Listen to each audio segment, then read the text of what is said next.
What a pass. Giddy underneath for JRE. The reverse and the rookie-to-rookie action. Outside the Dort. He'll get the flyby. 3 on the way, and he rattles it in. SGA defended closely by Westbrook. Tough. Step back. Gets up the shot. Banks it in for the lead. This is Dort. You're listening to the Uncontested. What is up, and welcome to the Uncontested podcast, coming to you live late Sunday, May 29th. So we postponed this show until after Game 7 of the Eastern Conference Finals. I'm your host for the evening, Jacob Niffen. I've got Taylor Peterson with me. Kind of a little unnecessarily exciting there towards the end of that Game 7, but I enjoyed it nonetheless. Very much. We got Kamyar Marabian with us. Yeah, I was talking to Jake during the game, especially during the later parts of the game, about just how Marcus Smart played so well for them tonight, but couldn't bury the dagger like he said. Yep. And then I just thought Tate not going to Tatum often late was such a mistake by them. Like that's the dude. Like if you're going to be an NBA superstar, you need to be that. But I mean, gotta demand the ball. I freaking love Jimmy Butler and him pulling up for 3 in transition to kill it.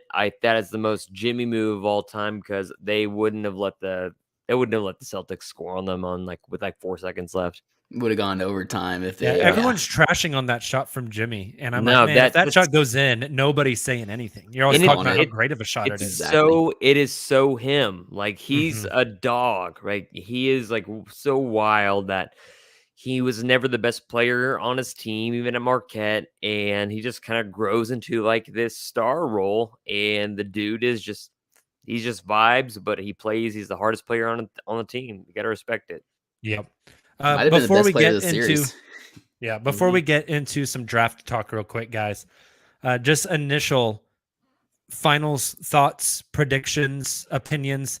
Boston versus Golden State, Game 1, I believe is out in San Francisco. I think they start that series out in California Thursday night, 8 p.m. Central Time. Just initial thoughts. I've been saying Celtics Warriors for a while, but I just don't think that Heat have what it takes to keep up with them offensively. Really, the Celtics. The Celtics. I just don't think they have the players to do it. They run such an efficient system, and now you don't just have the trio of Dre, Clay, and Steph. Now you've got legitimate pieces around them that are not named like Harrison Barnes, right? Like you get Jordan Poole, you get freaking Andrew Wiggins as a plus, and so many other guys that contribute to that team. So honestly, I'm looking at either a sweep or a gentleman's sweep. I just think Golden State is so much better and so much more fluid in the way they play. I think Boston still has their issues. I'm glad you said that, Kamyar, because I was kind of thinking like this could either be like a really fun series, or it also feels like the Warriors could just win this 1 in 5. Yeah. I just don't like how the Celtics match up with them, primarily defensively. Oh, interesing. See, I think there's I know they have the versatility on this. But Grant Williams looks banged up. Al Horford's old. In the depth of the Warriors too, like Otto Porter Jr., you can just pull him off the bench. Are you kidding me? Yeah, and they've had time off. They've had like a week to rest up and the injury issues for the Celtics is a big one. But I think there's a lot of interesting cross matches, like Horford versus Draymond. I think is fun. That is fun. Smart is going to be on Steph Curry. Jaylen Brown's going to be on Klay Thompson. Andrew Wiggins, Kamyar, you just mentioned, kind of having a resurgence, is going to get the Jason Tatum task. Like, there's going to be some fun cross matches in this series that I think are going to be fun, like individual one-on-ones. Personally, I hope it goes 6 or 7 just so we have more basketball to watch. Right. I don't really have a rooted interest in who wins. I want as many games as we can possibly get. I just think the pure depth of the Warriors is too much for the C's. I mean, like other than like who else they bring, who the Celtics bringing off the bench that's really going to kill you. Whereas the Warriors could insert this person, like A, B, or C. You have three options. Like if you have like legit three options off the bench you could go to and you can kind of rely on. The Celtics don't have that. Yeah. And again, Derek injuries, I White think got are going to banged play up a little bit tonight too. Oh, the dude, Celtics. he got his head gashed open. That looked like whenever someone drives the lane against Kamiar in pickup. Hey, no easy baskets. All right, gentlemen. That's the rules. So let's dive into some Thunder stuff. I can't remember if we had this conversation on a podcast, on a Twitter Spaces, just in a chat amongst us. There's just been so much communication about the draft. But over the past few days, we have had a discussion about how, quote, trading up on draft night works. Typically, teams aren't just trading up to get a pick just to get a higher pick. They usually have a specific player that they are targeting, that they're trading up to go get. Like if we're really interested in guy X, and if he is available still on the board at pick Y, we have a trade ready to go. We're going to pull the trigger and go and get our guy. So I wanted to talk a little bit about that tonight. I wanted to talk about who might be the Thunder's target that they would trade up for. Specifically, we're talking from 12, that 12th pick. And B, what do we think the Thunder's quote-unquote trade board heading into the draft looks like? Because they're not calling somebody negotiating a trade on draft night. Like those trades are negotiated right now, like 3-4 weeks before the draft. That way you already have the framework in place. And if your guy is available at a pick that you feel comfortable with, you're picking up the phone, you're calling that other GM and saying, hey, that trade we talked about, I'm ready to pull the trigger. Are you still in? Like you have that framework put together and you just got to put the finishing touches in the 5 minutes that team is on the clock.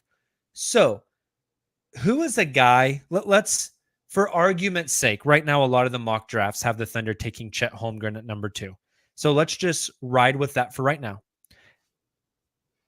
Who do you think is a trade-up candidate the Thunder may be interested in jumping from 12 up higher into the lottery to get? Let's discuss that first. And then let's talk what some possible trade-ups with some of those teams might look like. There's a lot of names in that range. Like I think of the obvious ones, we've talked a lot about guys like Jeremy Sohan, who we think could fit really well with the Thunder in terms of his defensive versatility, his smart b-ball IQ on the offensive end of the floor. But again, like with a lot of these players in this range, kind of the swing skill is the jump shot. That jump shot's going to have to come along, especially with this Thunder team, if he's truly going to fit well with them. That's one guy I think of. Obviously, AJ Griffin, another guy we've talked a lot about. It seems like people being draft analysts and scouts seem very torn on him because they've seen him pre knee injuries in high school and his explosiveness compared to this season at Duke, where he was very limited in his role, didn't quite have the same burst and athleticism, and really struggled on the defensive side of the ball. But again, like if that explosiveness comes back, he gets healthy, as well as elite shooting. I mean, I think that's a fantastic prospect. I'm obviously high on Dyson Daniels. Jacob and I have talked a lot about Daniels here, but I found it interesting that he didn't meet with the Thunder during the Combine. That's not to say that the Thunder won't have him in for a workout. They'll bring in literally everybody they can for a workout and interview, but I did just kind of find that a little bit interesting. Obviously, I don't know. I think Jang would still be there. I'm not sure you trade up for him. Maybe Branham. That's definitely not a trade up. If Branham's like climbing up the board, or there's talk of teams maybe wanting to swoop up and grab him. Those are just guys off the top of my head. What do you guys think?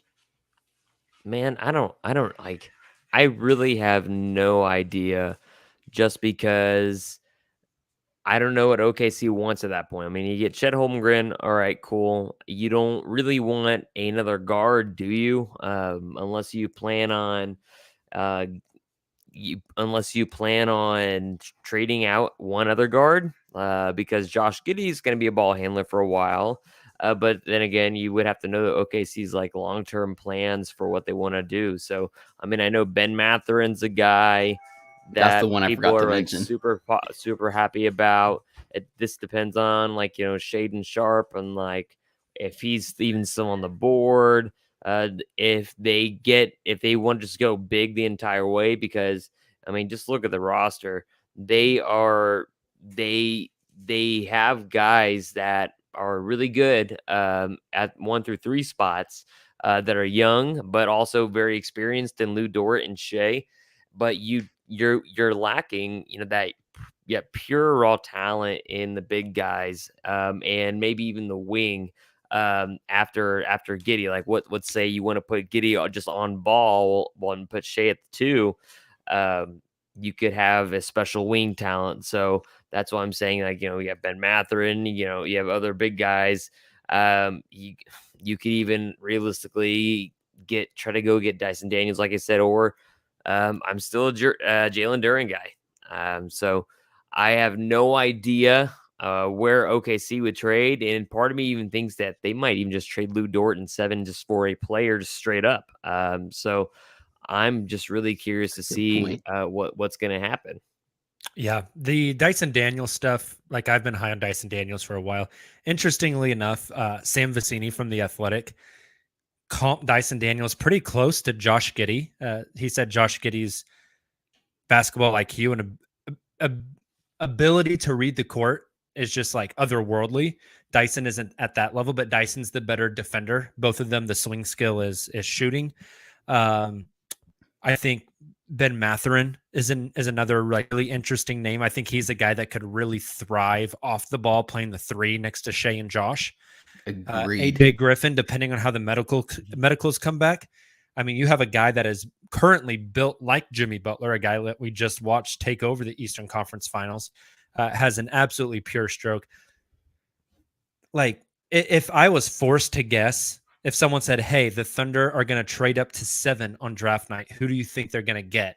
Like, they tell me for a fact that the Thunder will get pick 7.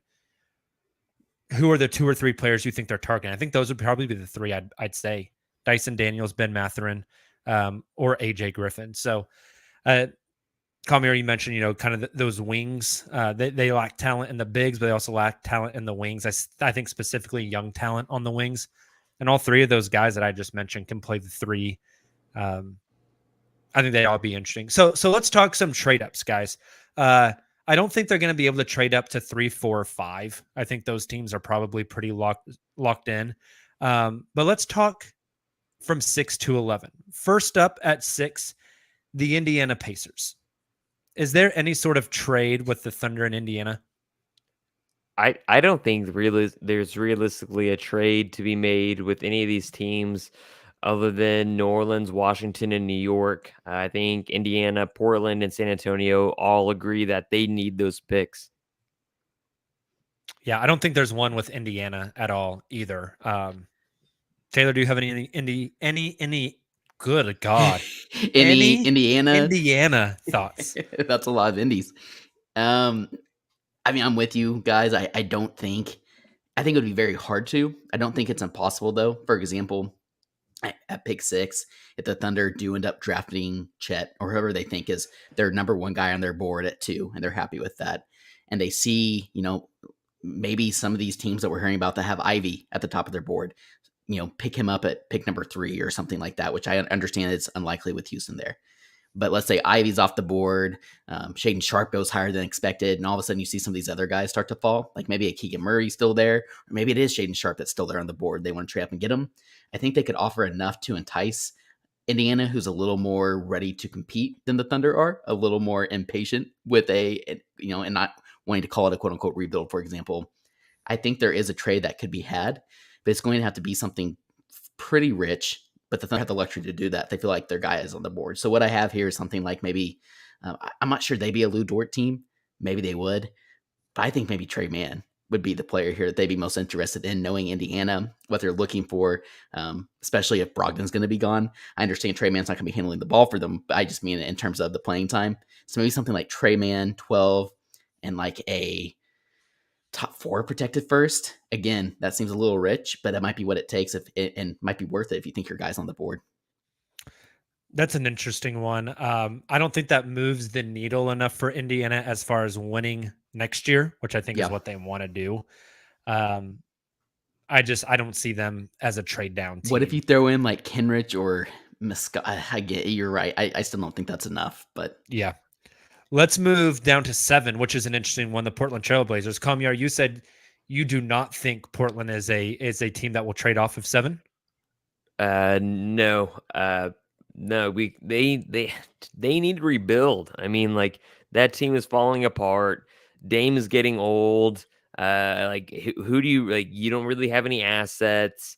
And I just don't think they're going to be a team that OKC would be able to trade with. And I don't think they would want to trade off of that unless there's a specific player to be had. But like, I don't think the Trailblazers want to give up any assets that they currently have. I don't know.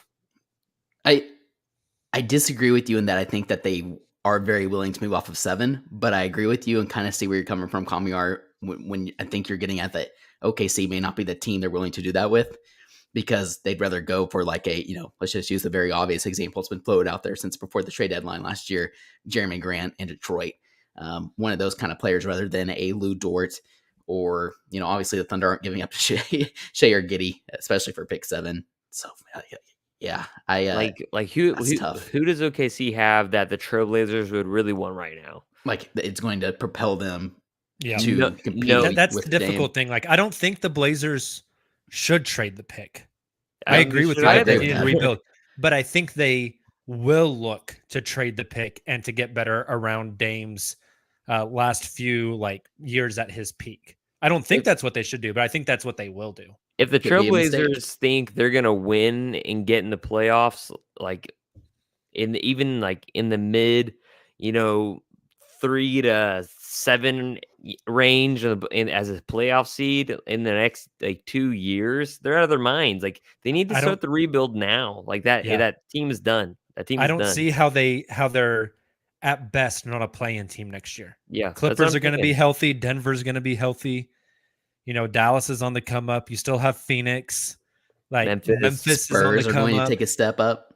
The Pelicans are now and when. I mean, somebody has to drop out. I don't see it. See what the Lakers do. We didn't even mention Golden State there. There's 10 teams in the West. I don't see how Portland jumps into that top 6. The worst teams in the West are maybe Houston and OKC with tons of fun talent, very promising young talent. It's stacked. No, it's a good point. If there was a structure of something that at least I forget the new GM's name over there, but they said, okay, this would be the structure if we were to get something done, but no promises. I think it'd probably be something like Lou, pick 12, another highly not completely unprotected, but lightly protected first is a word I was looking for there. And what do you guys think about Bazley? How much? There's no way Presti would trade both Lou and Bazley in the same trade. I just wonder if Bazley fits kind of what they're looking for in terms of a player that they could throw in at the wing, play solid defense for them, and hypothetically knock down shots. We've talked about the Bazley, Jeremy Grant kind of similar structure, similar model. We know they love Jeremy Grant. Trading for Bazley is trading for 40% of Jeremy Grant at this point. But I just want to know. I selfishly want to know, obviously soon, but I just want to know what the long-term idea of Lou Dort and OKC is going to be. Yep. I mean, I think this draft will say a lot about that. How much are they going to pay him? Are they going to pay him? He took a huge discount and he's going to want to get paid because he does mean quite a bit to the team as of now. Not just offensively, especially this last year where you see him ball handle a lot and he's actually became a decent finisher, an okay 3-point shooter. And then of course you already knew his defensive qualities. And so I just wonder what his position on the team is going forward. And so I'm not sure if OKC wants to move off of him or if it will gladly move off of him. Yeah. I don't think we find out till next summer. God, I really don't think they do anything this summer with him. I think they keep all the flexibility for 2023. What about this one? What if it was this one gets tossed out all the time, I know. But what if it was a 3-team trade where Jeremy Grant ended up in Portland? Pick 12 And I don't know, maybe it's that Detroit pick back to Detroit that the Thunder own. Maybe it's another first, lightly protected first. Not the Thunder's own, one of those other ones that they own, back to Detroit. And Portland gets Kenrich Williams. So Portland's haul for pick 7 is Jeremy Grant and Kenrich Williams. Ooh, the Thunder like get that. pick 7. Detroit gets pick 12 and a future pick. I like that a lot. Detroit might I be think the that one makes team there that'd be the hardest to sell them on, but I like that. Yeah, I think that makes Portland Palmieri better in doesn't the like that. immediacy. Who is getting Kenrich Williams just straight up? Portland would get Kenrich Williams and Jeremy Grant. And what is OKC just giving out? We jump. OKC is up 5 giving spots. out 12 Kenrich Williams and like the protected Detroit first round pick they owe in next 2023 next season. I mean, like, sure. I mean, like, yeah, that'd be great, but I don't think it happens. Yeah, neither do I. I don't know. I think that makes Portland better now. I'd be very happy. I'd be very happy with that. Yeah. No, yeah. All right, let's move on to pick number 8, which would be the New Orleans Pelicans. I think they would trade that pick. I think just because, like, if they have some pressure next year, right? They do. And Zion needs to get healthy. But even without Zion, they took the Suns to the brink, and that's when I knew the Suns were not it this postseason, excuse me. And then you get Zion back. That's a pick that I think that the Pelicans would trade away. As far as OKC is concerned, I think it's funny that we talk about this, right? And I mean, that's where OKC got him from. OKC could give Kenrich back. Yep. Of course, you have the Lou Dort question. What is going on here? Because OKC can take a lot more money in, right? Then they can, obviously dish out.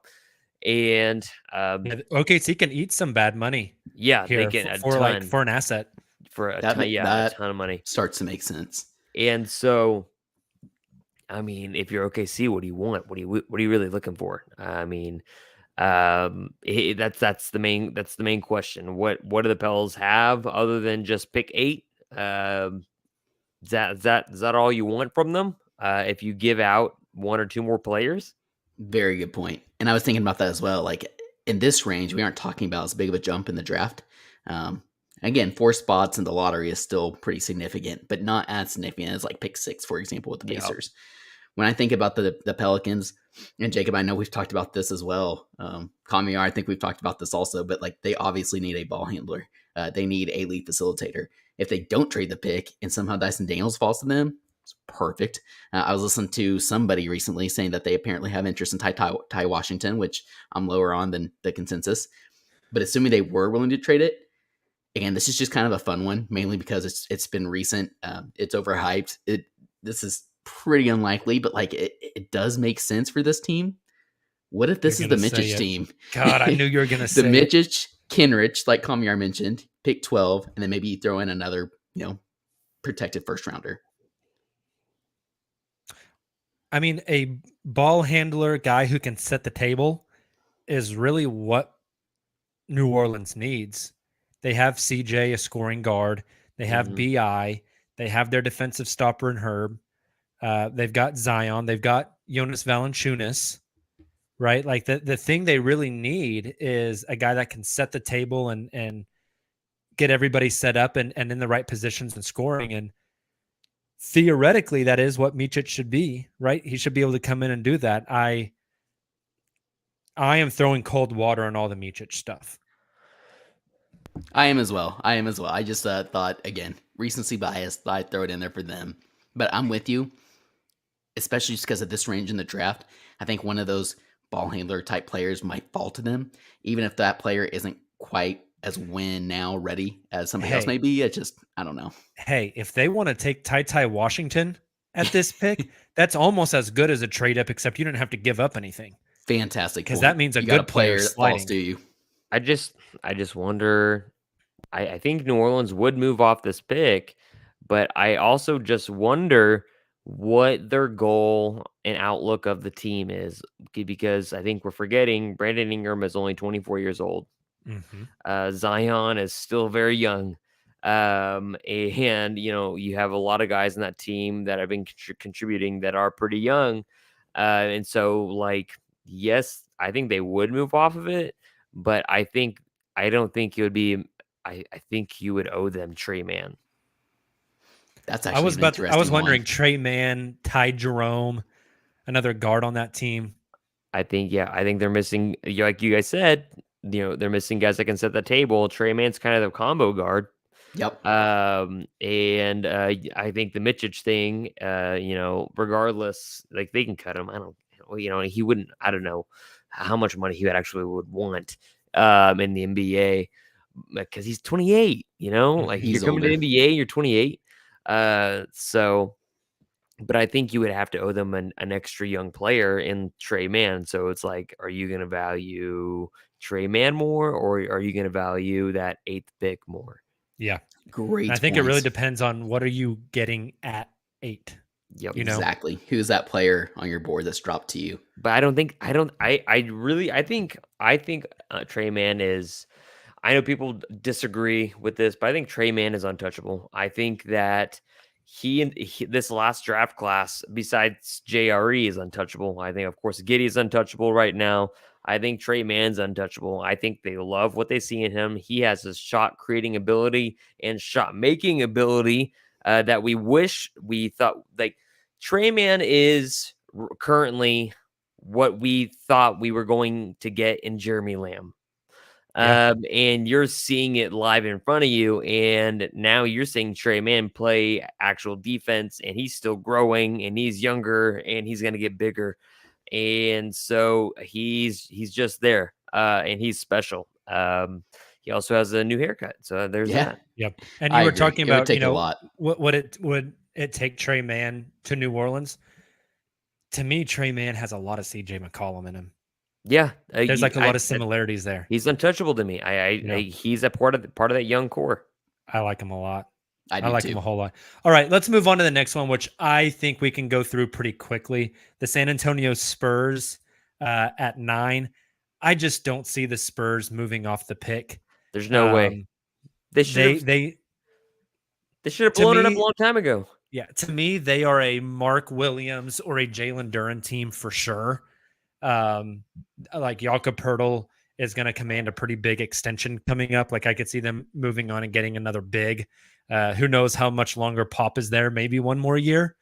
I don't see them moving off the pick. I've been talking to one of my good friends about he's a Spurs fan, and I'm just like, when are you guys gonna legitimately start this rebuild? You guys have been in basketball purgatory for so long at the end of Pop's career. And he agrees, like he's like, I don't know. And but they need to rebuild so badly. And I also think that, like Presti is an apple off the San Antonio Spurs tree. And so they know that how to rebuild, and they know they should rebuild. You have a couple nice pieces. I really don't like DeJounte Murray for them for the future, but you have a couple of really nice pieces, but there's no way for me that I see them moving off that pick. I think the only way they move, quote unquote, off the pick is if they combine it with their other first and try and move up. Yeah. Yeah. That's a good point. It's a good point. One team I do think could move off their pick. Now, it depends on how much you value moving up just a couple of spots to 10. The Washington Wizards. You want to talk about a team that's been locked in purgatory, Kamiar. They've just been middling for forever. It's looking like Brad Beal is going to sign the extension. Hachimura is good. Yeah, they have every 6'9" combo forward in the league, it feels like. Like they have all of them. They got Jacob's old draft crush, Denny Avdia. They have Rui Hachimura. They have Kyle Kuzma. Yeah. They're stacked at that 4 position. This is a team that I could see the legit Mitchich trade happening with. That makes some sense. Does Mitchich and 12 get you to 10? Is that enough? Or would it have to be like Mitchich 12 and 30? Mitchich 12 and I think a future heavily protected pick. Yeah. Mitch's 12, 30, or 34. I'd be cool with that. I would be too. But I'd be very comfortable moving off a 30 for the Thunder. At that point, I mean, at that point, I think Presti is gonna do what everybody thinks he's gonna do it too. If Jabari Smith Jr. is drafted first and go Chet Holmgren second, I'm coming around on Chet Holmgren. Unfortunately, I think he'll actually get bigger and stronger. So I'm coming around on him and his game. He seems already like OKC, and a lot of the players already seem to know where they're going to be at, anyways. But who knows? But I think Presti maybe tries to pull a wild card at 12 and select some guy that you thought was going to go later, sooner. Yeah. That seems like the most Presti thing for me ever. But I think the Mitchich trade could legit happen there, but it just depends on you're splitting hairs by the time you get to 10 and 12, unless there's this one guy that you really need, really need that's just right in front of you. Because remember, Devin Booker went to pick right before, so. Yeah. And Donovan Mitchell went right before, where you want it to be. And so if there's that guy available, you have to go after him. And it's kind of like Derek Murray mentioned the other week too on our podcast. Gosh, was that last weekend? It feels like forever ago. It was a week ago. Yeah. Goodness. Feels like 2 weeks ago.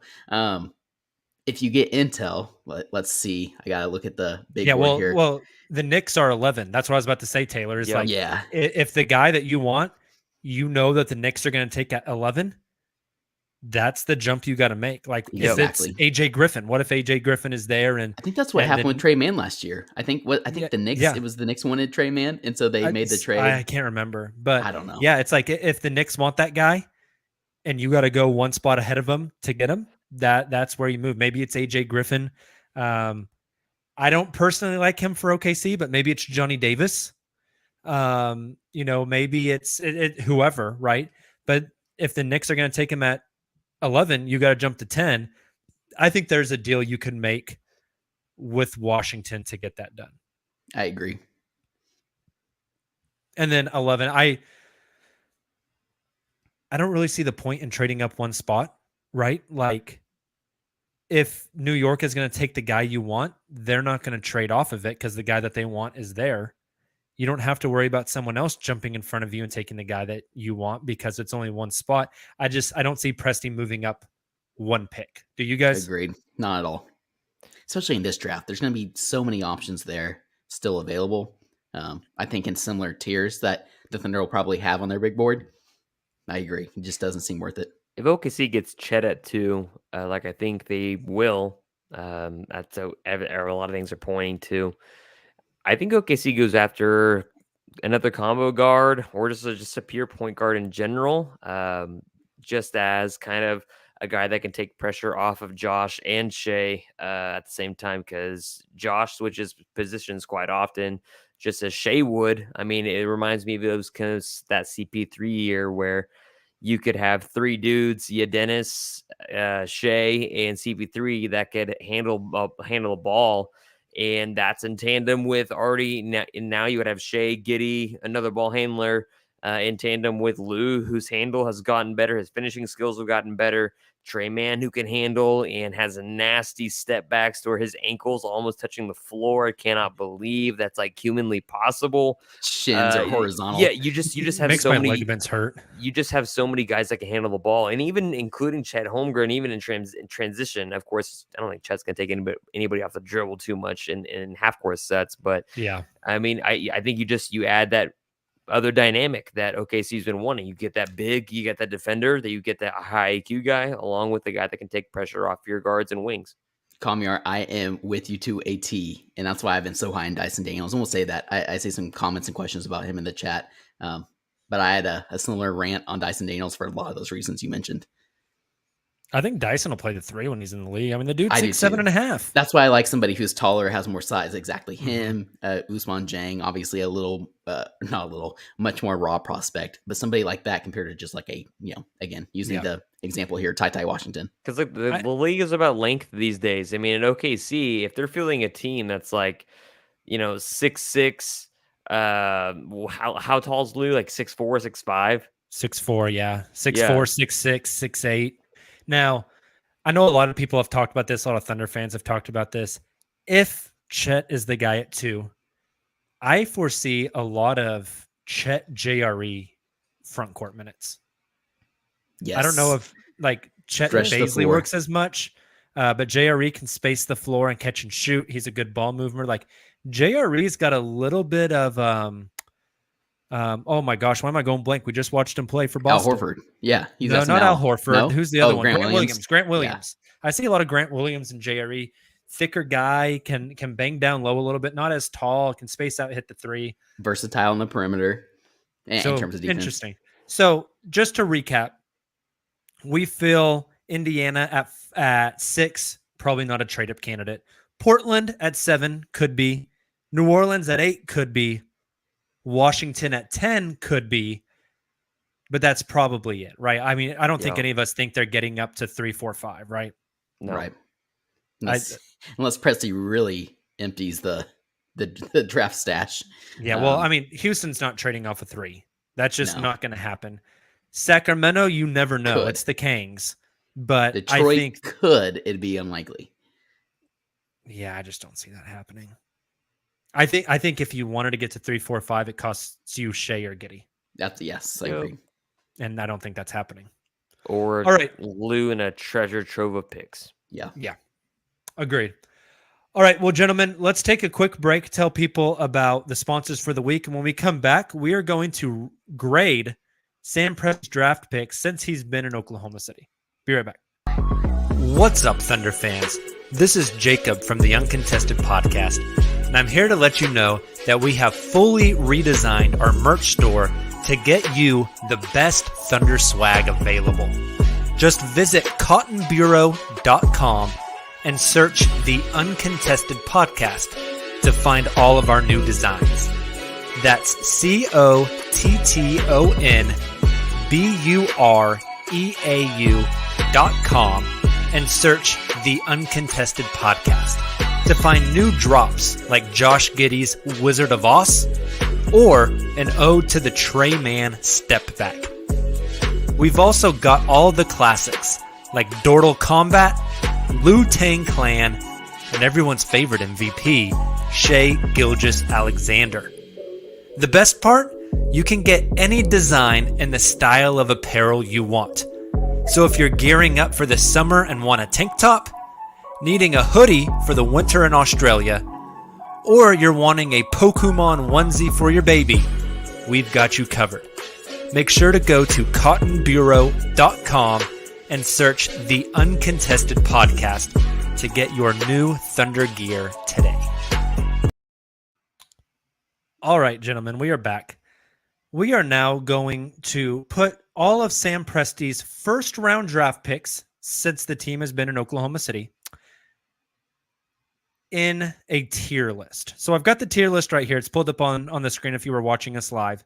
If you are not, we'll talk you through it. We've got handful of tiers here. S tier is like God tier, right? This is like the best draft pick possible.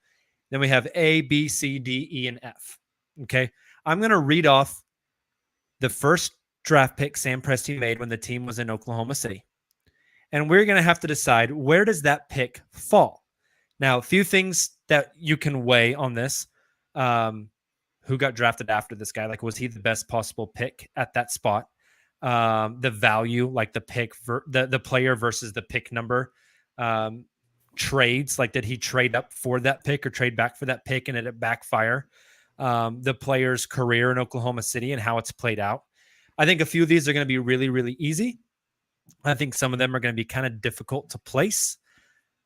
So we're going to see where they all end up. But the whole point of this exercise is I really want to see when Preston's in the lottery and in the top 10, how often does he miss? Because we talk a lot about how Presti's like this great drafter. But I want to put it on paper. I want us to really see how it works out for Sam Presti. So let's start. First draft pick. Technically, the team wasn't in Oklahoma City yet, but it still counts because they relocated that summer. 2008, the Thunder have pick number 4. With that selection, they choose Russell Westbrook. If you guys had to drop Russell Westbrook in one of these tiers, where do you put him at? I don't know. He's fallen off in recent years. Maybe C. You obviously put it. Yeah, S that's tier. an absolute S tier. You have to put him in S tier. The guy's gonna get a statue. He's gonna get his jersey retired next out of everybody. Absolutely, 100%. This is an easy one. Russ is an S tier pick at pick especially number 4. where he was mocked too, and those where he was anticipated to go in the draft compared to where he was. Presti took him higher than anticipated, and it just absolutely paid dividends. Another pick in 2008. Again, we're only doing first. There's no way in God's green earth we would do the second round picks as well. That'd be ridiculous. Pick 24 in 2008. Sam Presti selects Serge Ibaka. Where does Serge Ibaka go on the tier list? This one's tough. So, what are you labeling as? Like, because we have S, A, B, and A through F, right? And so, what is the difference between S and A? Like, S is like superstar, or like what? Yeah, I mean, you can kind of make your own judgments on this one. Like, I think Serge Ibaka is an incredible draft pick at 24. Like, absolutely incredible. But the dude also never made any all defensive teams. Never was a defensive player of the year, all-star. He was a really solid, a really, really top tier solid role player. For me personally, I would put that pick in the A tier. It's not knocked out of the park incredible, but it's really, really freaking close. No, yeah, I would agree with that then. Yeah, I was going to say he would be in the A tier just because you get his value at 24, and especially his earlier years when there wasn't as much perimeter game before Steph ruined the game, and Steph ruined how you watch basketball these days, and then the Warriors ruined it even more. No, not the Warriors, the Rockets ruined it even more by just shooting only threes at the rim. Gosh, remember when David Lee was an all-star for the Warriors? Yeah. Holy God, good times. Draymond was backing him up. And so that the game was more, about driving the paint. And Serge, there were so many times Serge, he didn't just block shots, he altered so many more. And he was a deterrent. People wouldn't drive the lane on that man. And you could also rely on him to pick and pop. And eventually, toward the end of his tenure at OKC, he started shooting threes reliably. Mm-hmm. The issue with Serge we always had was his basketball IQ. The guy kind of never really knew what to do with the ball in his hands. It was other than pick and pop, it needed to be shot or passed. That was it. Well, and if it wasn't in rhythm, very robotic. Pass was even a challenge. It was catch. Open jump shot, no. Pump fake. Literally pivot and stand there until someone comes and takes it from you. Exactly. Yep. It's that was the biggest issue with Serge. But in his early days, when you kind of didn't really have to think about those kinds of things, I think he played an excellent role. I think he was an excellent player. I still remember that Spurs game where he was perfect from the field, and Pop was like, damn, I didn't know that this dude is killing us. And so that was really special. And of course, Serge coming back from that calf injury. Also against the Spurs. Early against the Spurs. And when the OKC lost that series because they had Serge out, it's an A. While he was in OKC, he was very special for them. I think totally even after too, right? Even his role long term with other teams. Yeah, we ended up getting his title. Finals. He got his title. Yeah, I think Scott Brooks should have played him in that centered role, obviously in the finals. So yeah, I like that one. I'm still bitter about that, Scott Brooks. Ooh, this next one's going to be easy, also. Yep. All right, 2009. The Thunder have pick number 3, take James Harden. We don't have to have a conversation about this one, do we? S, yep. No, we're good. Easy. Very easy one. Now the Byron next Mullins. pick 24, Byron Mullins. Thunder actually traded up. They traded pick 25 and a second rounder to move up one spot. Maybe just that to puts get Byron.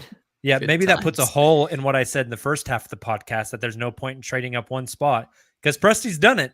Traded up one spot to get Byron Mullins. Where do you even put Byron Mullins on this tier list? I put Byron in the F tier because you gave up a second and traded up for him, and then he's not even close to he never even came close to getting time on the court. Mm-hmm. Yeah. I think I would probably put him in like D or E, but the fact that they traded up to get him drops that draft pick to an F. And the next one gets worse. Oh my, this one's bad too. 2010, the Thunder trade pick 21 and 26, and they ate a bad contract. I think it was Morris Peterson, to trade up to pick 11, jumped up into the lottery to take Kansas's own Cole Aldrich. Our center of the future, who was going to take us to the promised land. The crappiest thing about that was, like, I don't know what those scouts were watching. Admittedly, you guys know, I watch a ton of Big 12 hoops. I have to, but I also just enjoy it. I know, Taylor, you watch a lot of college too. The dude was never it. He was never that guy at Kansas, especially a near top 10 guy. Come here. We've talked about this as well, but my dad's side of the family is from Topeka, Kansas, and are huge Jayhawk basketball fans. And so when that pick happened, they were blowing up like our group text saying, "Oh my gosh, I can't believe it!" They were excited, but also I can't shocked, believe it either. To your point, yeah, I can't believe it. Yeah, that's got to be an F. Way too many assets. Played a total of 44 games in Oklahoma City, averaged 7.2 minutes. 21 and 26. And a bad contract. Are we putting him in the F tier? Oh yeah, way too many assets. I mean, I love the fact that he didn't get new teeth and he just let those windows in his mouth shine. But nah. 2011, the Thunder only had one first rounder. It was pick number 24, and they take Reggie Jackson. I think this is a fascinating one. Pick 24. Maybe we should just get Sam Presti pick 24 all the time. Yeah, no kidding. I mean, so far he's batting 66%. He took Serge Ibaka, Byron Mullins, Reggie Jackson, all at pick 24. I don't think Reggie deserves an A grade. Do you guys? He did win them a playoff game single-handedly in Memphis. But he's not tears of joy. I mean, he gets knocked down a tier just because of that. This depends on what we're talking about. Are we talking about what their careers are currently, or what their careers were just specifically with OKC? I don't think we have to choose one way or the other. You can go whichever direction you want. Come here, like when we were talking about Serge. Reggie Jackson held the Clippers together. Yes. While Kawhi and PG were out. They were still winning games. I was thinking about Serge even not good in Detroit at all. Got out there to LA and has played really, really well. That's why I say, like, what are we? Are we going off OKC? Hey, speaking of the Spurs, Kamiar single-handedly won us a game. And what series was that? What year was that? Yeah, I don't know. That was in Memphis. Memphis. Are you right? It was the Memphis game. Memphis game 6. Yeah, I would put Reggie in the B tier, but that's just me too. I think he'd be like in between A and B if there was an area like a great area. I think he'd be on the line. He's like a B plus. Yeah, like just because he's there. Currently, he's played so well for the Clippers, despite the fact that he was such a total bomb in Detroit after his tears of joy. He played well with OKC towards the end, even though he had attitude issues with just thinking he should start over Russ or at least be in the starting position. He wanted the starting 2 guard, but he couldn't play defense to save his life. He still doesn't. But he kept the Clippers alive for a while, but unfortunately, PG and his injury, and just couldn't keep them together to make the playoffs.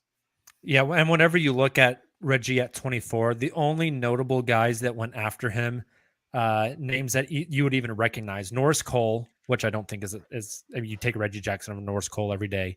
Former Thunder Norris Cole. That is true. Jimmy Butler is the very, very obvious one here. Bojan Bogdanovic. That's Chandler Parsons. I mean, his career's cut way short. I think that's really it. So I think B for Reggie is probably a pretty good spot. Yeah, that's fair. Let's move on Matt to Clarkson's 20. Cracking me up in the comments here on Reggie. Darno. Jesus Christ, he would. Oh my gosh, very true. 2011. Sorry, not 2011. 2012. The Thunder have one pick. This was the year that they went to the finals. This is the jump year. Pick 28. They take a guy that is sliding down draft boards in Perry Jones III. Friend of the podcast, Perry Jones. Big Three alum, Perry Jones. This is a difficult one for me to grade. I mean, at 28, you're really grasping at straws, right? I mean, it's very late first round. I definitely don't think it is like an F or an E, but it's not an A or anywhere close to that. Like, initially, I just want to go D on this one, but I'm interested in what you guys think. And the reason I want to go D is not so much because of the pick, or the reason my first instinct is to go D, I realize is not so much because of the pick itself, but because of the expectations, especially like, myself, 2012, I would have been a junior in high school. So, I'm talking myself into this. Is again, Kamiar, you mentioned it. I'm following OU hoops, so I saw a lot of Baylor. I'm thinking, oh my gosh, like this guy literally could be KD Jr. learning from Kevin Durant. And so I'm very high on him. He did not exceed expectations by any means. But to your point, Jacob, you look at the context, a low pick for that talent, taking a swing like on a guy like that. I think you do that every time. And with Perry, we have insight to this because we did get to do that interview with him on the podcast here a couple of years ago. There was a lot of personal things going on with him rather than just the talent itself. Like there's a world where if everything falls right for him personally, like he succeeds. I think I still have to go D though. It didn't pan out and it is what it is. I think I remember doing a lot of research on Perry before our when we sat down and podcasted with him. Where did we podcast with him at? The old so it was Republic's, wasn't it? Me, yeah, the Republic Gastropub. And that's right, Chisholm Creek, North OKC. And we met where I live now. We met outside in the parking lot, and I'd never seen a more giant human being. Yes, but I remember researching him like a lot before the pod, and hoping nobody would ask about like his family because of the unfortunate situation with his brother. And Taylor brought it up, and I was like, hey, God. So tell me about your trade to Boston. I was like, oh my God. I was like, he's gonna tell us some really deeply personal stuff, and like and Taylor has no idea, and so like that. And but that's the thing that people don't realize about these guys is that they have lives, right? And we've seen it more now because of COVID-19, the pandemic. You've seen that a lot more with guys and their families that are affected, and you see that, and you understand that, and like especially with Kat and what his family's been through. I if we're talking straight Perry Jones, if he's coached by Mark Daigneault in this iteration of the Thunder, I think you bump him up to a C, right? I think that his role is totally different. I think he comes into OKC. They're at pick 28 for a reason. They're obviously one of the best teams in the NBA. It's sorry, some of the comments that just came in. And so, but you're picking at 28 for a reason. And so we thought, right, he's 6'10", 6'11", he can learn from KD, he's got the same body style, he was rated pretty high, but then obviously slid down all the draft boards, and OKC said, hell, let's see, let's take a chance. And he was not given the right role on the team, whereas this iteration of the Thunder, I think he would be given that role. I mean, I think he would be given that Poku role, and that that he would have played so well at kind of a stretch 4, big 3. He could defend. He was lanky. He's athletic as all get out. I just think I think I agree with him being at a D.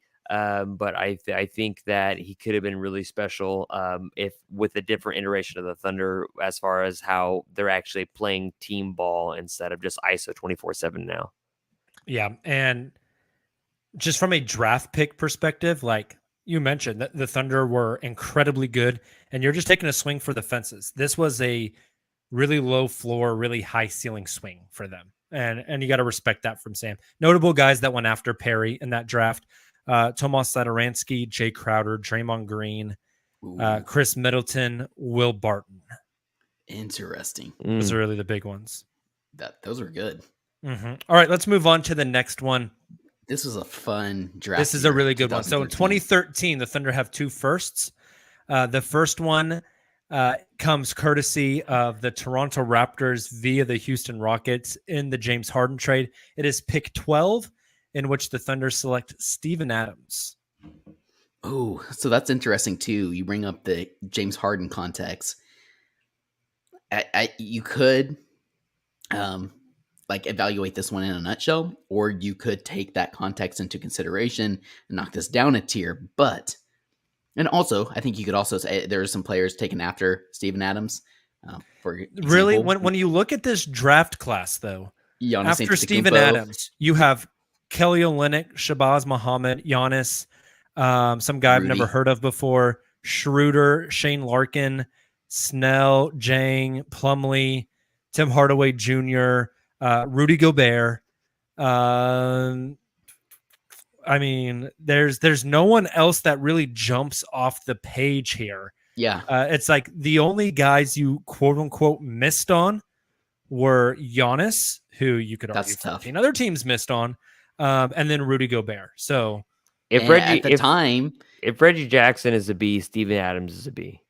Okay. See, I was almost looking at as if Ibaka's an A, then maybe Steven's an A, even if I want to knock him down due to the context. But Kamiar, since you think B, there's a part of me who was thinking B as well due to the James Harden trade context. I wasn't thinking that context you're just thinking at all. In I a was just vacuum. thinking just straight up because I think a lot of what I think the love for Steven Adams and the role he can play on certain teams clouds our judgment, especially just who he is as a person, his nature, and how much we just like every team he goes to pretty much just loves him as a person and a personality, as well as a guy that is a solid defensive anchor. He's a great passer, pocket pass.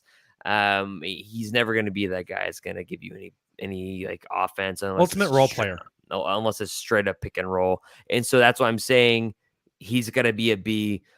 With Serge, you reached far later and got a greater offensive talent, maybe equal to or you maybe 2. He did win that series, Matt. I agree with that. That's that punch on the chin.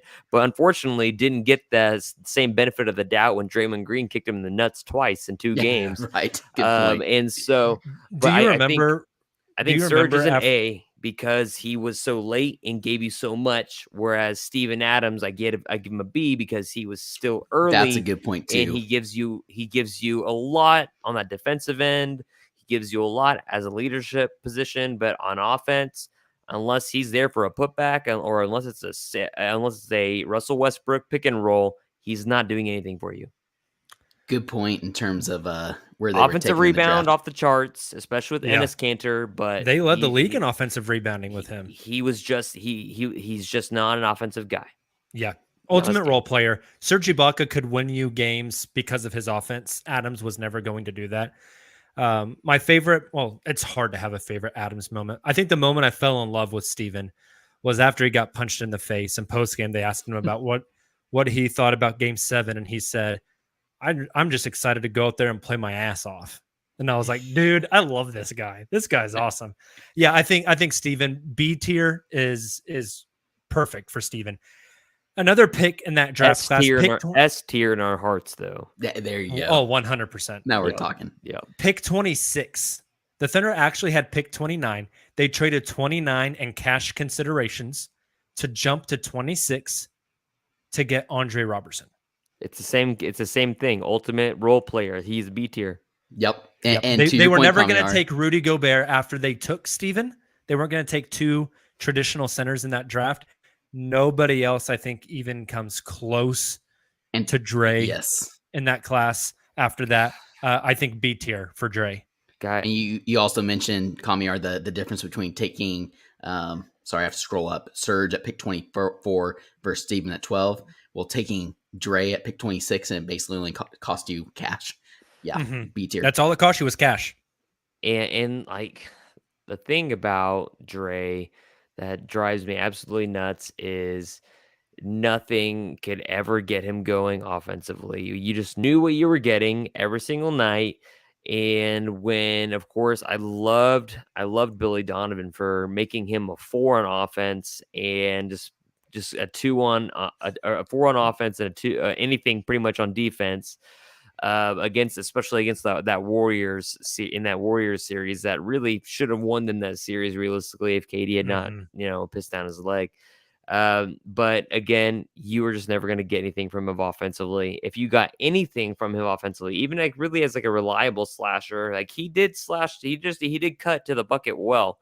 But not consistently. And so if you got anything from him offensively that you could rely on, he would be an A, but he's a B. I think you really started to see him find that niche offensively right before he tore his knee in Denver. Or not in Denver, I'm sorry, in Detroit. Like playing off those other 3 guys, I think he really started to find his place offensively as a cutter, as an offensive rebounder, just as a play finisher, fast break kind of guy. Really unfortunate for him. The next year, guys, a doozy. 2014, pick 21, the Thunder select Mitch McGary. I'm putting McGary in C. The reason why I put him in C is because I think he was legitimately ready to play in the NBA. I think he could have been like a Brandon Clark kind of guy for OKC. But his off the court issues, which are no longer issues because medical marijuana is just now like cool now. Like, I don't know. Riding a unicycle is a pretty big issue to me. But like even in an interview just the other day with Kevin Durant, talked about marijuana. He's like in an interview, he's like, I'm high right now. He's like it's like drinking a glass. He's straight up. He's like I'm high right now. It's like drinking a glass of wine. You kind of take the edge off of life. But when Mitch was in OKC, those laws weren't as lax. And so I think if Mitch McGary, if he doesn't get popped for drug tests and stuff like that, and is maybe a little more dedicated, quite honestly, he had it on the offensive end. He was a guy who was going to hustle his butt off on the defensive end. I really like the talent he could bring. I could see why you guys would rate him as a D. He's not an F. But I think he could have been a C. But it's what could have been versus what he actually was. I'm with you in that. I love the direction the Thunder were heading when they drafted McGary. That was he's the kind of forward that you mentioned, Kamiar, even these days, potentially a small ball 5 that would have fit kind of that next era of the NBA. And he showed great flashes during that season. But I think there was a lot more than just the weed situation. Like you said, dedication on the court, off the court. I think I'm gonna have to put him D with PJ3. As far as Sam Presti's draft pick is concerned, I kind of want to go D.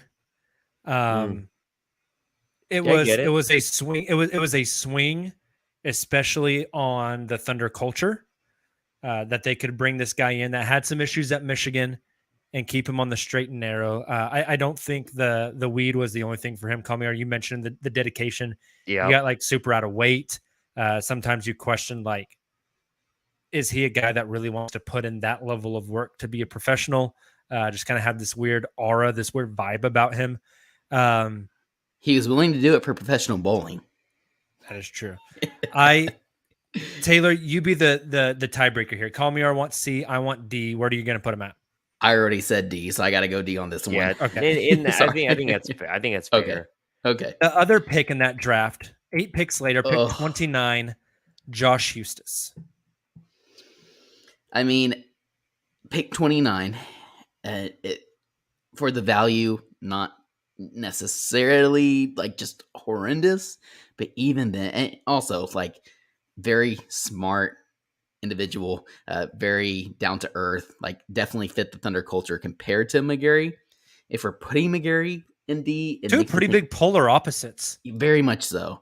But the whole draft and stash situation, domestic draft and stash, I believe the first of its kind, where they basically said, hey, we're going to take you in the first round, but you need to play in the G League for a year, did not work out at all. There's a part of me, and this might be unfair, again, because we put guys like PJ3 and McGarry in the D tier, but I think this might be my first E tier for what he was supposed to be, how they're hoping to develop him internally. I just kind of think it was not great for OKC and their misses after him. Kyle Anderson, Spencer Dinwiddie, Jeremy Grant. Then the one everyone missed on, Nikola Jokic. Hey, I'm not convinced that like the decision in that room at that pick wasn't between him and Grant, because they turned around and went and got Grant pretty quick. Agree completely. I was thinking about that as well. Say a Victor Oladipo situation. Are you guys cool with E for Josh Huestis? Yeah, I hate that. You guys know how I feel about it. So that I hate that. I hated that so much. Even when the pick happened, I was like, "Are you kidding me? Like, just shoot for stuff. Let's do something. Like, not that. Anything but that." Yeah. All right, let's go on to the next pick, which would be 2015. This is the quote unquote plagues of Egypt season for the Thunder. They missed the playoffs. They get the 14th pick in the draft. With that pick, they select Cameron Payne. Notables that they missed on. Kelly Oubre Jr. went the pick next. Jerry and Grant went in this draft. Bobby Portis, Larry Nance Jr. Really not a whole lot of people after that. You could go like Chetty Osman in the second, Pat Connaughton in the second, Josh Richardson in the second. They needed to be one pick higher for D-Book. But where do we rank the campaign? This one's interesting because, Comer, you talked about like content, and I've been thinking about that as well. These players' context outside of OKC, what they've done after their time in OKC. Obviously, Payne showed a lot of promise his rookie year. For example, I wrote an article about hopping on the hashtag Payne train. That did not go well for me the next like 3 seasons when he went to the Bulls. He was scooting around his scooter and then scooted his way on over to international basketball for a couple of seasons. But now, again, this season wasn't super great for him. But, last year specifically and the year before that, playing some good ball for the Phoenix Suns. Is this our first C prospect or is this still a D? I'm kind of torn. Difficult for me because it's not like you really whiffed on this one because there was someone else that you should have taken. The only other one is Kelly Oubre, and like maybe the Thunder didn't draft Kelly Oubre because they didn't like the cultural fit with their team. Like I don't know. Mm-hmm. Kelly Oubre is like a very eccentric kind of guy that I don't know would have fit in with the Thunder. They didn't keep him on the team very long when they had him, for example. Here, very true. Ago, or 2 years. I'm kind of torn on this one. Kalmiar, where are you at? If you go long term, I mean, like with the exception of the bubble and last year with Phoenix, he's really in the D category, right? I mean, he bounced around the league. He played overseas. If you add in that bubble, if you add in last year, not too much this year, I think his stats got worse, right? Didn't they? Like from the field and everything. I would still rate him with the Thunder. I would still rate him as a D, right? He played somewhat of a role, but was not a Huestis guy. Long term, I'm still not sure if he makes it above a D. I would have to see what next season looks like because he hasn't shown that consistency. That's fair. No pun intended. Like he got a job prior to the bubble, went off in the bubble for Phoenix, and then played really well with them the following year when they made it to the finals. True. Yeah, this is a challenging one because again, I weigh a lot of this on like who else was Presti going to draft. It's not like he missed a can't miss guy. I think D is fair. I think we should go D on this one as well. Seems like you guys agree. Next one will be a very fun one. It's I might just give Kamiar the floor on this one. 2016, none. 2017, the Thunder have one pick. It is pick 21. And with that pick, they select Terrence Ferguson. He's between... He's not a D, I can tell you that. He's like... He, to me... We wanted him to be that defensive specialist, 3-and-D guy that he was your first Australian prospect, right? Yep. From the NBL. And they wanted him so badly to be able to handle the ball, but he just could not ever be in a rhythm. He looks like... Remember that year in Summer League when they had him running point? Christ, it was god-awful. Taylor, do you watch The Office? I know Jake doesn't. Oh. Yeah, the real question is how many times have I seen The Office all the way through, and I believe it's been 4 times. Yeah, okay, good. So, like, you clearly remember that episode where Stanley gets out and tries to dribble the basketball, yeah? Like yeah, the basketball episode. That's straight up Terrence Ferguson dribbling the basketball. And so, like, he was never reliable from 3. He was kind of streaky that one year with Russ where he was actually making them from the corners occasionally here and there, but being very streaky. He was somewhat of a good defender. I mean, like, he wasn't all class. He wasn't up to Lou. He wasn't up to Andre. He wasn't a bad defender. He was, like average-ish, maybe a little bit above average. It depends upon who. He had some good defensive moments because he was so skinny, right? If he was a little bit thicker, then he could have been a lot better. And if he was engaged defensively the entire time, that was the other issue. And that was his issue offensively. You mentioned the streakiness, Kamiar. I remember the Lakers game where he had the huge dunks. Dude, the Lakers game will forever live in my heart. All right. We were sold. He was just so stiff as a athlete and his body composition, and it didn't allow him to do a lot of other things. And his shot was never there. Really, it was there more than it was Dre. But Dre was hyper athletic, bigger, stronger, faster, played better. High defense. IQ on both ends of the floor. Yes, could play, could guard 1 through 4. With Terrence Ferguson, you're looking at a guy that could only guard 1s, 2s, some 3s, not all 3s, and that's really it. And he didn't really give you much on offense, even when he's getting wide open 3-pointers. Here's the Terrence Ferguson knock for me as far as a draft selection by the GM. He goes 21. At 22, it was Jared Allen. 23 was OG Anunoby. 27 was Kyle Kuzma. We wanted OG bad. 29 was Derek White. 30 was Josh Hart. That's about to play in the finals, Derek White, by the way. 30 was Josh Hart. You get down into the second round, there's not as many guys. You had Thomas Bryant at 42 as a big. Dylan Brooks out of Oregon at 45. So not a lot of big names later. But with OG, and I know there was medicals with OG at the time, but OG, Jared Allen, Derek White, Josh Hart, and Kyle Kuzma all there. This was a swing and a miss. There's no other way to pitch it. This was a swing and a miss. I'm not putting him F tier because he actually played and did some positive things. That's what I was going to say. Aldrich and Mullins, good dudes, just didn't get an opportunity on the basketball court.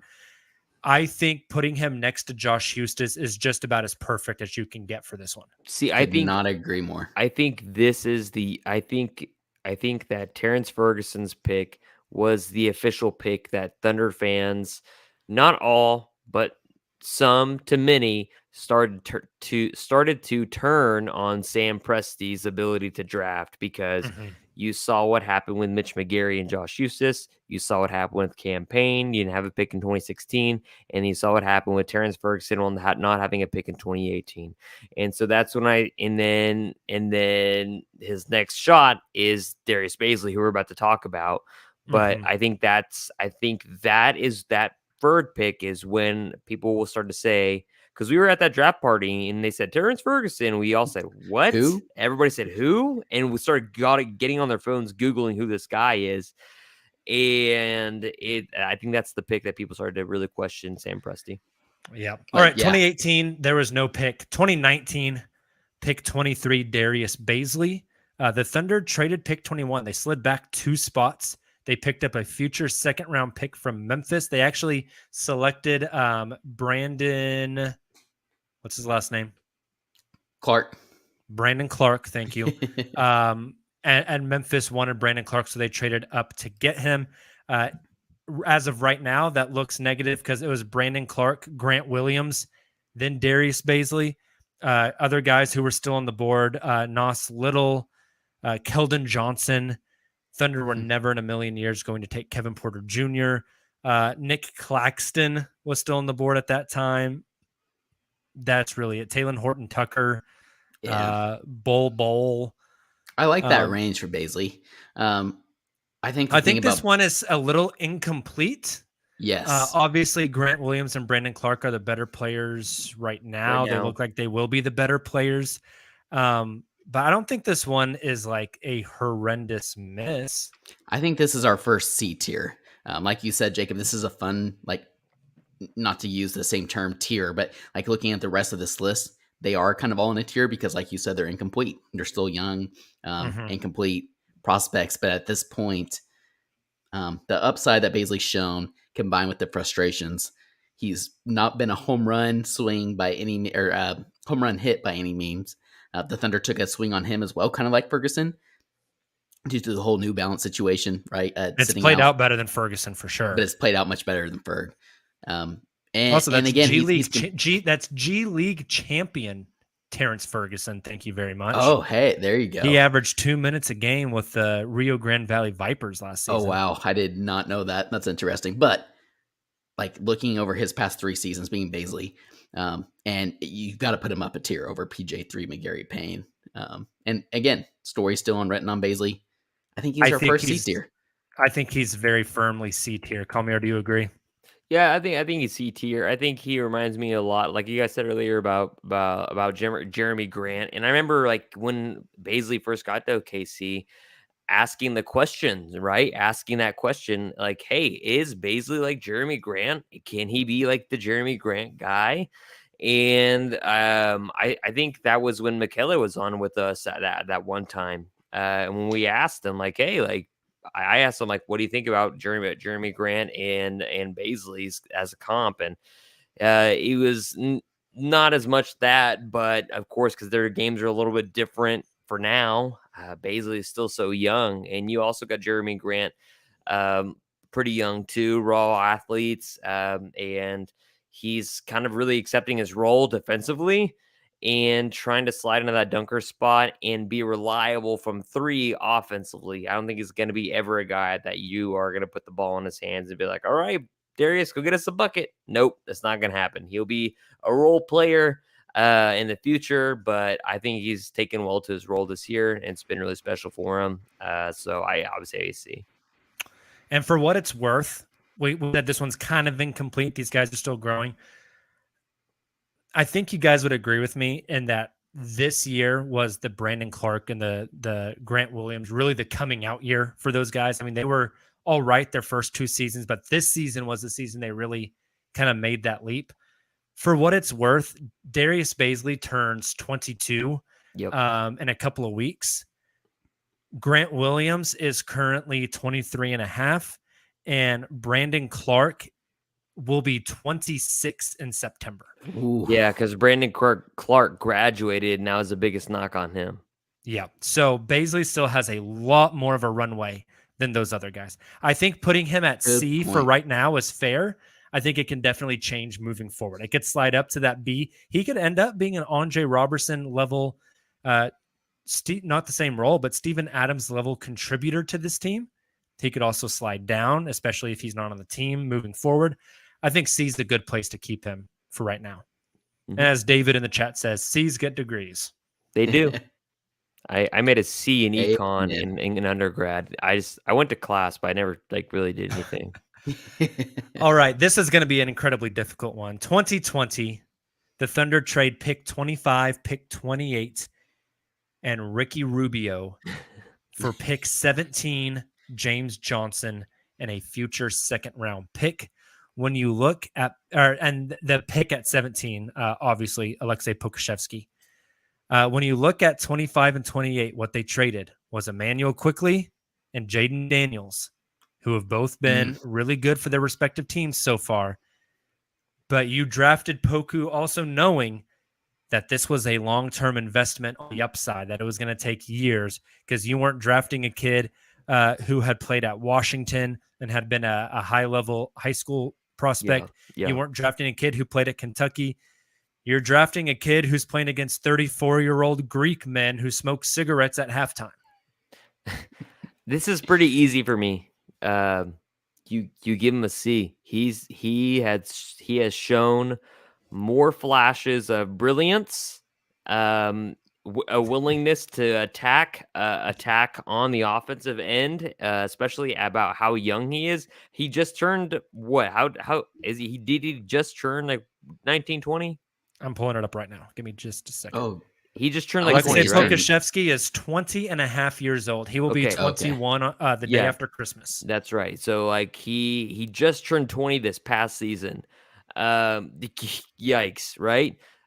He is younger, 4 years younger than when Brandon Clark got drafted. Now he's only a couple of years younger when Brandon Clark got drafted, but still, he's shown more flashes of some really special stuff. Of course, he's made some really dumb decisions because, he was a teenager and he's still learning the game. Like, you go from the Greek G leagues to the NBA, you're gonna look pretty foolish in some aspects. But at the same time, he's shown some really, really cool stuff that OKC's like only Poku could do stuff like that. And so if OKC has a front court where they play, and this lineup would inevitably come into play if it were to happen, Chet and Poku at the 5 and the 4, that would be the dumbest 5 and 4 lineup I've seen, but like the most versatile 5 and 4 lineup you've seen in a while. Of course, they'd be very young and inexperienced, but still very fun. So I think it's a C for me. I think that's pretty easy. I don't think he's a miss like PJ, McGarry, and Payne, because those guys. PJ showed like a couple flashes here and there, right? And he had that one really special game that he hit a game winner or whatever for OKC. Yeah, against Denver.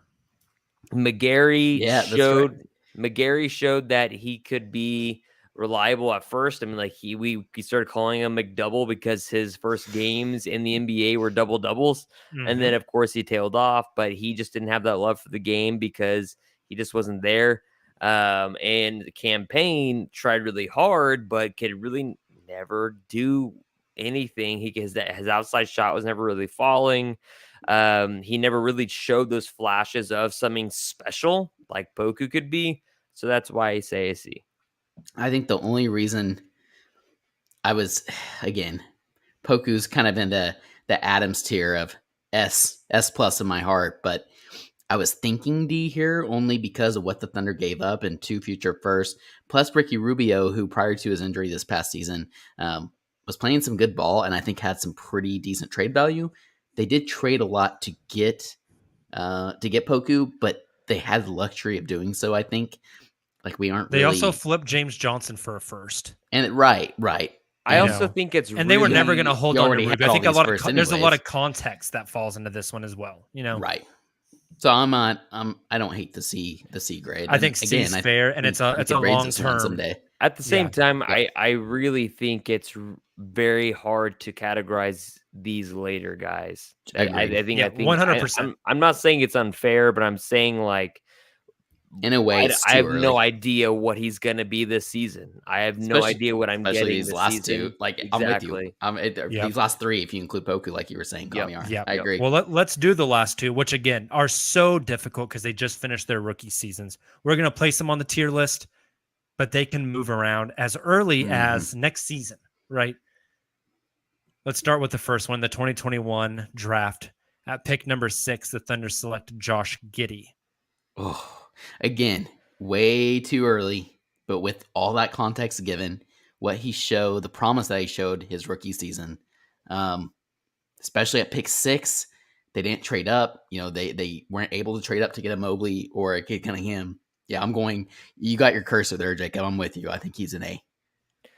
Yeah, I think that, of course, his outside shooting is the thing that you're wondering. He's got the floater down. Swing skill. He's got the floater down, but if his shooting ever rounds into something worth anything, he could be really, really special.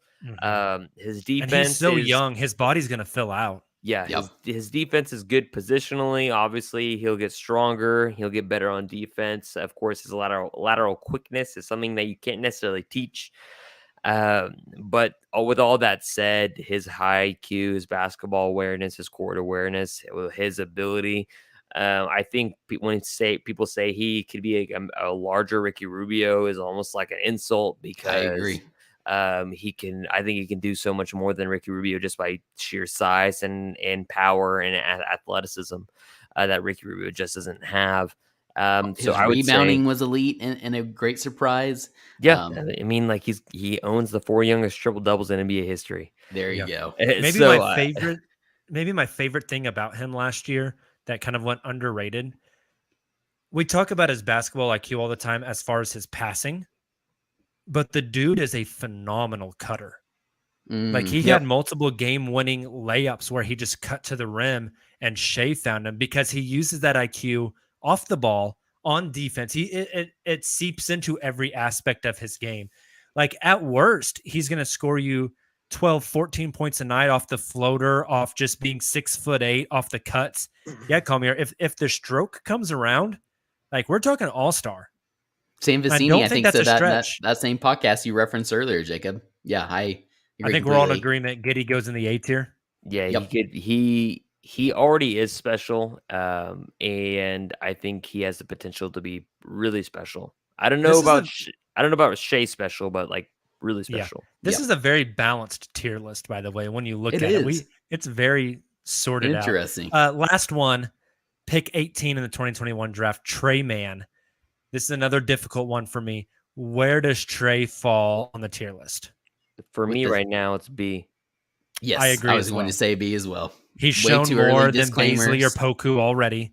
Agree. He's not that super high tier yet, but the elite skill of being able to create his own shot. Skills there. He's got some sneaky bounce that we didn't really know that he had. Yeah. He's very coachable. He's stronger than you think he is. He has all the skills and attributes to be something really special. It depends on, are you going to be the first guy to leave the practice gym and the last guy to leave the practice gym for him? Will you have the full opportunity? Again, he's going to have plenty of opportunity just because his team's young. But with guys like Shea and Giddey ahead of him, or at least he'll be playing alongside him, will he be able to fully showcase all the skills or develop all those skills? But I think the thing that you took the words literally out of my mouth, Jacob, when you said he has an elite skill. When you compare him to Baisley and Poku, they do not have an elite skill yet. I think that this is a good B tier here, which ended up after adding Mann. That's our biggest tier of the night. So let's recap the tier list and then we'll get the people out of here because this has been a longer podcast. Hope you guys enjoy it. S tier, we have Russell Westbrook and James Harden. In the A tier, we have Serge Ibaka and Josh Giddey. B tier, Reggie Jackson, Steven Adams, Andre Robertson, and Trey Mann. In the C tier, Darius Baisley and Alexei Pokusevsky. Those ones are both very much still up for grabs. D tier, Perry Jones III, Mitch McGary, and Cameron Payne. The E tier, Josh Hustis and Terrence Ferguson. And then God bless their souls, the two big white guys in the F tier, Byron Mullins and Cole Aldrich. I think it's Let's pretty really okay. hope we don't add another big white guy to the F tier. Kessler, in the coming years. Auburn guy. It's instantly who I thought of. God, yeah. Good stuff. You guys have any more draft thoughts before we get out of here? I'm excited. Me too. Hey, I'm ready. 3.5 weeks. I think we're getting really close to heavy smoke screen season. Yes. I wouldn't be surprised if by the time people Getting listen close to this podcast, we already are in smoke screen that is season. true, but I think we're going to get a lot more. I think by the time people listen to this pod, Kevin O'Connor, Sam Vecini, those types of guys are going to be updating their mocks, their big boards, more intel coming out. Good stuff. It's the best time of the year. The finals are about to be here. It's awesome. Dubs We will be 5. back with you guys Monday night with the Twitter Spaces. Make sure you follow us on twitter.com, just at @the_uncontested. Download the pod wherever you get your podcasts at. Sub on YouTube. And we'll be back Wednesday night with another live pod for you, 8 p.m. Central Time. Until then, and as always, Thunder up. And we love you.